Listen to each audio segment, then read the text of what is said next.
പരിശുദ്ധ സ്വർണം വിശ്വസ്ത കരങ്ങളിലൂടെ JJ Gold and Diamonds, പുത്തൻപള്ളിക്ക് പിൻവശം, പള്ളിക്കുളം റോഡ്, തൃശൂർ.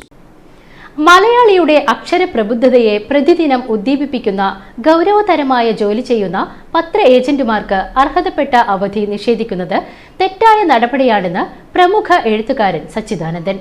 ഓഗസ്റ്റ് 16 അവധി പുനഃസ്ഥാപിക്കണമെന്നാവശ്യപ്പെട്ട് ന്യൂസ് പേപ്പർ ഏജന്റ്സ് അസോസിയേഷൻ സംസ്ഥാന president PK Sattar Thrissur EMS സ്ക്വയറിൽ നടത്തിയ ഏകദിന ഉപവാസ സമരം ഓൺലൈനായി ഉദ്ഘാടനം ചെയ്ത് സംസാരിക്കുകയായിരുന്നു അദ്ദേഹം. പത്ര ഏജന്റുമാരുടെ ശബ്ദങ്ങൾക്ക് ശബ്ദമില്ലാതെ പോകരുതെന്നും അദ്ദേഹം കൂട്ടിച്ചേർത്തു. ഓരോ പ്രഭാതത്തിലും മലയാളി ആദ്യം കാണുന്ന തൊഴിലാളികളാണ് പാൽ വിതരണക്കാർ.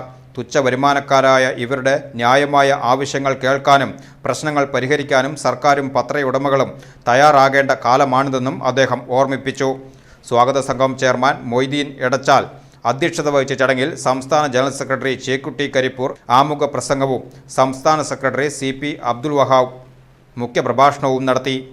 NPAA ഭാരവാഹികളായ അജീഷ് കൈവേലി, സലീം രണ്ടത്താണി, രാമചന്ദ്രൻ നായർ കൊല്ലം എന്നിവരും വിവിധ ജില്ലാ പ്രതിനിധികളായ KTK ഭാസ്കരൻ, റെജി നിലമ്പൂർ, ഖാലിദ് തിരൂരങ്ങാടി, നൌഷാദ് അലി പാലക്കാട്, സലീം എറണാകുളം, ഗോപിനാഥൻ കാസർഗോഡ്, ഫിറോസ് ഖാൻ, സുനിൽ പൊന്നാനി, അബ്ദുൽ ഖൈർ, സക്കരിയ N, മണികണ്ഠൻ, ശിവരാമൻ നായർ, മോഹനൻ പ്രദീപ്, മധു വൈപ്പിൻ, അസീസ് വിളംബരം, നിക്സൺ എന്നിവർ സംസാരിച്ചു. സംസ്ഥാന സെക്രട്ടറി ബാബു വർഗീസ് സ്വാഗതവും യാക്കൂബ് വടക്കാഞ്ചേരി നന്ദിയും പറഞ്ഞു.